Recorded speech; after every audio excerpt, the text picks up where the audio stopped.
नमस्कार। गुलिस्तान न्यूज देख रहे हैं आप और मैं हूं आपके साथ शीतल शर्मा। बुलेटिन की शुरुआत करेंगे। पूर्व मुख्यमंत्री हरीश रावत ने आज मौन उपवास रखकर सरकार पर निशाना साधा है। फेसबुक पर पोस्ट शेयर करते हुए उन्होंने कहा कि मेरा यह मौन उपवास उत्तराखंड पावर कॉर्पोरेशन के द्वारा सताए जा रहे लोगों के प्रति है। उन्होंने कहा कि एक तरफ उत्तराखंड पावर कॉर्पोरेशन प्रदेश में निरंतर बिजली की दरों में वृद्धि कर जनता पर बोझ डाल रही है, वहीं दूसरी तरफ हरिद्वार क्षेत्र में बिजली की निरंतर कटौती कर रही है, जिससे किसान परेशान हैं। इस पर बीजेपी प्रवक्ता हनी पाठक ने हरीश रावत के मौन व्रत पर तंज कसते हुए कहा कि हरीश रावत की कथनी और करनी में बहुत अंतर है। हनी पाठक ने कहा कि हरीश रावत कई बार संन्यास लेने की बात कर चुके हैं, लेकिन लिया नहीं है। वहीं हरीश रावत की पैदल यात्रा पर भी बीजेपी ने पलटवार किया है।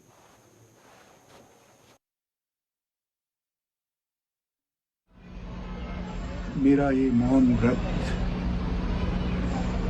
उन पीड़ित लोगों को समर्पित है जो उत्तराखंड पावर कॉर्पोरेशन की उपेक्षा के शिकार हैं, जिनसे एक तरफ तो मनमाने दर पर बिजली की दरें वसूल की जा रही हैं, बिजली चोरी के नाम पर भी उन्हीं लोगों को तंग किया जा रहा है, और दूसरी तरफ हरिद्वार के ग्रामीण अंचल में लगातार बिजली की अघोषित कटौती से किसान और दूसरे सब लोग व्यापारी सब लोग परेशान हैं, सब लोग। मैं मेरा मौन उपवास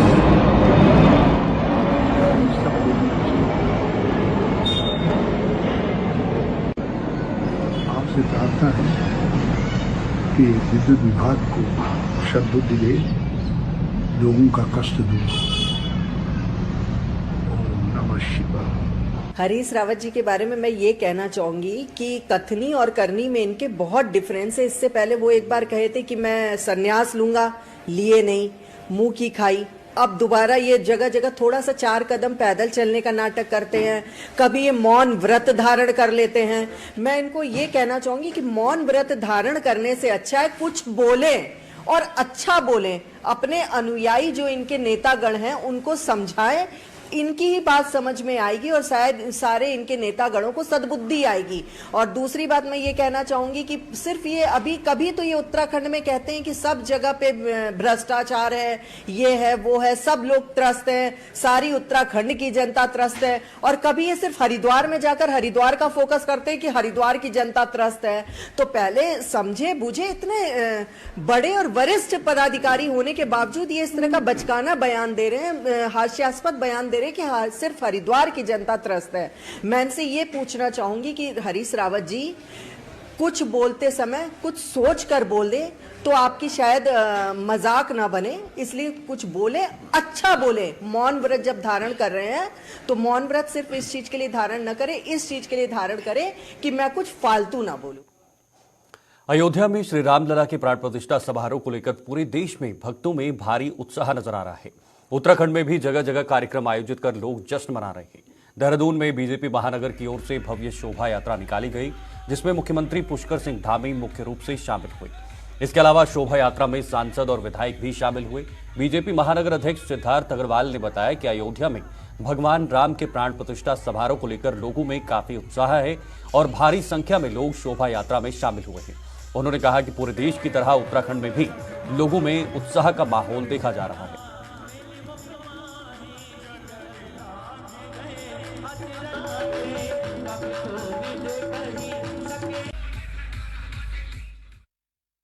आज श्री राम मंदिर प्राण प्रतिष्ठा उत्सव समिति के द्वारा एक बड़ा भव्य यात्रा का आयोजन किया जा रहा है, जिसमें हजारों की संख्या में राम भक्त पूरे देहरादून क्षेत्रों से जुटे हैं। और जहां एक और अयोध्या में बड़े बड़े कार्यक्रम हो रहे हैं, वहीं देहरादून में एक उत्सव आप देख रहे हैं किस तरीके से पूरा देहरादून राममय है। इसी के क्रम में आज इस कार्यक्रम का आयोजन किया जा रहा है। ये यात्रा देहरादून के मुख्य मार्गों से होते हुए पूरा देहरादून इसका स्वागत करने के लिए तैयार है। उत्तराखंड में भाजपा अयोध्या में श्री रामलला के प्राण प्रतिष्ठा को भव्य बनाने की कवायद में जुटी है। प्रदेश के विभिन्न हिस्सों के मंदिरों में कई तरह के आयोजन किए जा रहे हैं। पार्टी के प्रदेश अध्यक्ष महेंद्र भट्ट इन दिनों पहाड़ी क्षेत्र के भ्रमण पर हैं और वहां पर वह मंदिरों और अन्य क्षेत्रों में होने वाले आयोजनों को लेकर लोगों को जागरूक कर रहे हैं और मंदिरों में सफाई अभियान चला रहे हैं। इस दौरान उन्होंने कहा कि प्राण प्रतिष्ठा समारोह को भव्य बनाया जा रहा है और पूरे प्रदेश में अयोध्या में होने वाले कार्यक्रम का लाइव प्रसारण किया जाएगा। उन्होंने कहा कि इस कार्यक्रम को लेकर लोगों में काफी उत्साह देखा जा रहा है। उत्तराखंड के अंदर राम दीपावली का दिन है। अयोध्या में भव्यतम मंदिर में प्राण प्रतिष्ठा भगवान श्री राम की होने वाली है। उत्तराखंड पूरा देवी देवताओं का क्षेत्र है और हमने तय किया है कि हर क्षेत्र के हर मंदिर में 14 से 22 तक स्वच्छता के कार्यक्रम चलेंगे। 22 तारीख को भी हर गांव के अंदर जो उनका इष्ट देव है उस मंदिर में एक टेलीविजन के माध्यम से अयोध्या के अंदर जिस प्रकार का अनुष्ठान है उस अनुष्ठान को प्रत्यक्ष रूप से सबको दिखाया जाए।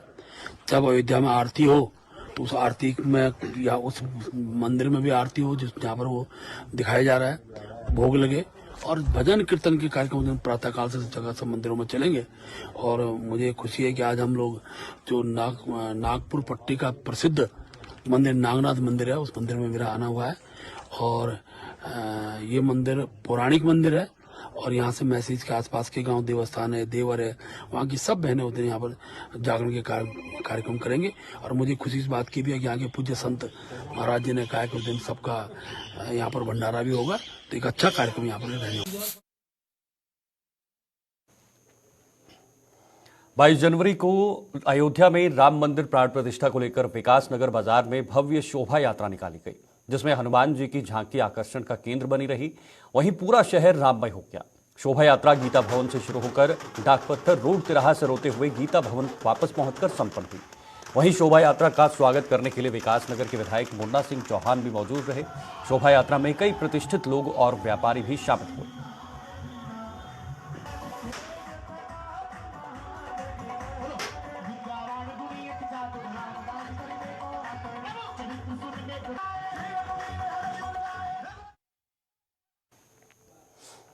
आगे बढ़ते हैं। 22 जनवरी को अयोध्या में राम मंदिर में श्री राम जी की मूर्ति का प्राण प्रतिष्ठा का आयोजन किया जा रहा है, जिसको लेकर पूरे देश में लोगों में उत्साह है। पूरा देश इस समय राममय हो गया है।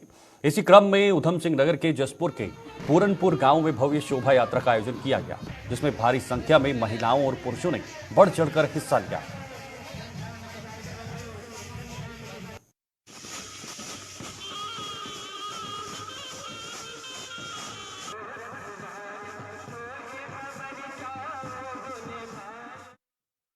पहले शोभा यात्रा जो पूरनपुर के मेन मार्गों से निकाली जा रही है, पूरा गांव इसमें लगा हुआ है। हिंदू धर्म, हमारा सनातन धर्म, बहुत ही तेजी के साथ तैयारियां की गई हैं, जिसमें रात्रि 10 बजे से रामायण पाठ 36 घंटे के लिए हमारे पूरनपुर में प्रारंभ शिव मंदिर पर होगा।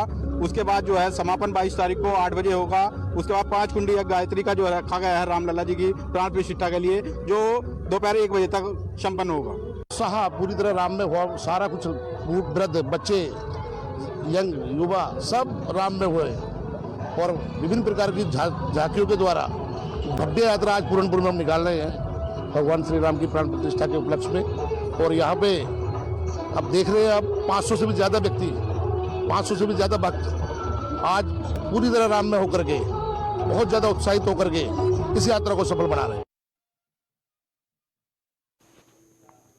वहीं 22 जनवरी को अयोध्या में प्राण प्रतिष्ठा होने जा रही है, जिसको लेकर देश के साथ साथ उत्तराखंड में भी लोगों में भारी उत्साह नजर आ रहा है।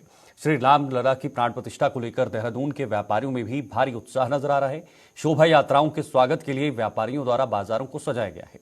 व्यापारियों का कहना है कि यह बड़ा ही शुभ अवसर है कि 500 वर्ष बाद श्री राम लला अयोध्या में विराजमान हो रहे हैं। इसके साथ ही व्यापारियों ने बताया कि 22 जनवरी को राजधानी देहरादून में एक कार्यक्रम रखा गया है, जिसमें 108 पंडित सुंदरकांड का पाठ करेंगे और रामायण का पाठ भी किया जाएगा।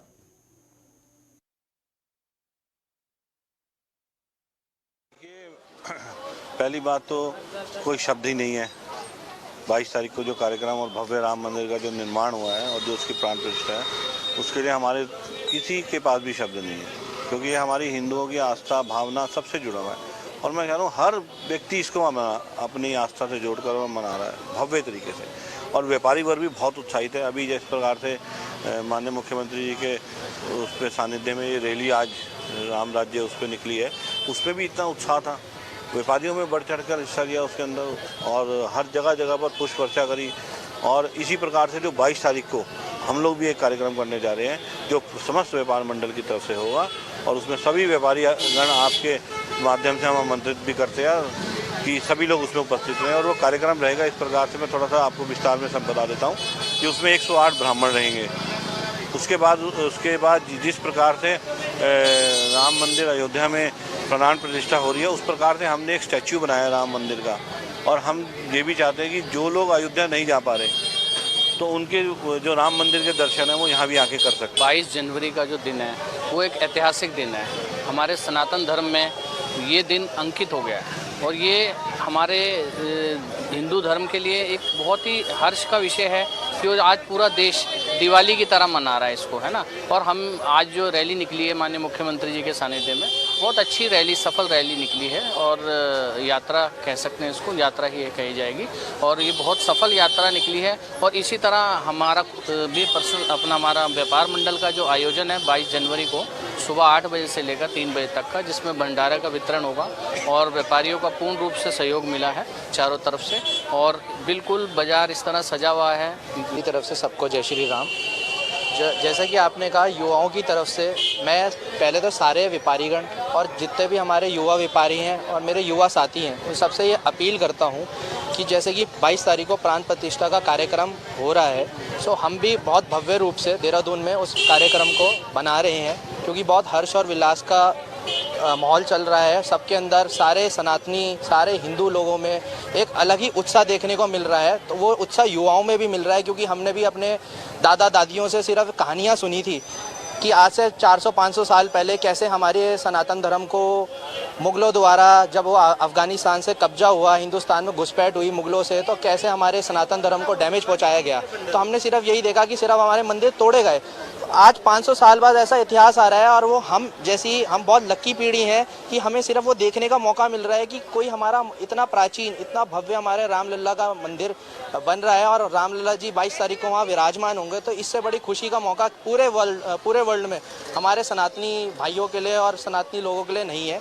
मैं सारे युवाओं से ये अपील करूँगा कि चाहे वो व्यापारी हों, चाहे वो युवा साथी हो, अपने चाहे घर के पास हों, जैसे भी खुशी बना सकते हैं, मिठाइयाँ बांट के, घरों को सजा के, आसपास लोगों को जागरूक करके, और जो साफ़ सफाई अभियान जैसे माननीय प्रधानमंत्री जी मोदी जी ने कहा है, सो सेम चीज़ हम बाज़ारों में भी कर रहे हैं कि घरों में तो लोग, मंदिरों में हर चीज़ स्वच्छ कर रहे हैं, साफ़ सुथरा करके हैं। क्योंकि जैसे कि हम दिवाली पे हर साल हर कोई अपने घर में वाइट वॉश कराता है, साफ़ सफाई करता है, तो इसे भी हम दिवाली, ये तो हमारे लिए एक दिवाली से भी बड़ा त्योहार बन गया है।